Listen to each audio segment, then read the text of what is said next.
नमस्कार, मैं अम्बी वर्मा और आप देख रहे हैं दैनिक समाचार। तो चलिए आगे बढ़ते हैं कुछ खास खबरों की ओर। मेरी पोती हर्षा रिछारिया बचपन से ही अध्यात्म से जुड़ी है। 1995 से जहाँ भी कुंभ होता है वहाँ जाते हैं, साधु संतों के दर्शन करते हैं। साथ में हर्षा भी जाती थी। अब महाकुंभ की वजह से वो देश भर में चर्चा में आ गई है।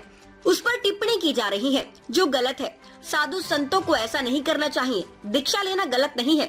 संतों ने पोती को रुला दिया। भगवान सब देख रहे हैं, उन्हें दंड देंगे, ये कहना है हर्षा रिछारिया की दादी विमला देवी का। प्रयागराज महाकुंभ में पेशवाई के रथ पर बैठने के बाद हर्षा पहले चर्चा फिर विवाद में आ गई। शुक्रवार को उन्होंने महाकुंभ छोड़ दिया। हर्षा मूल रूप से झांसी के मऊरानीपुर तहसील से 6 किलोमीटर दूर धवाकर गांव की रहने वाली हैं। गांव में अब दादी और चाचा रहते हैं। हर्षा को लेकर उठ रहे विवादों पर दादी और चाचा से बात की। हर्षा की दादी विमला देवी ने कहा कि हर्षा रिछारिया का जन्म इसी धवाकर गांव में हुआ। उसका बचपन भी गांव में ही बीता। हर्षा बड़ी हुई तो उसकी पढ़ाई को लेकर चिंता हुई, क्योंकि गाँव में अच्छे स्कूल नहीं थे। इसलिए उनके पिता दिनेश रिछारिया और उनकी मां किरण उसके साथ झांसी में रहने लगे। 25 साल पहले परिवार भोपाल जाकर बस गया। उसके पिता और मां का जीवन संघर्ष में बीता।